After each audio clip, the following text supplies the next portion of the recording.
It's a great day for race fans as the horses prepare for another great season at the nation's tracks.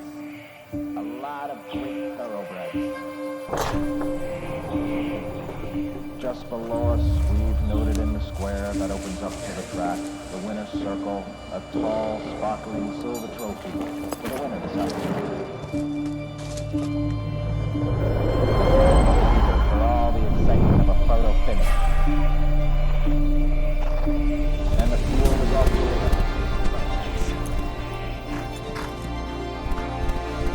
They're heading into the home lane.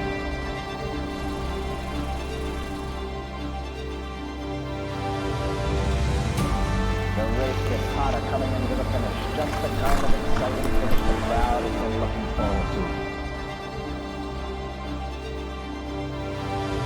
It takes a lot of work to get this far, and with a lot of hard work to win it all.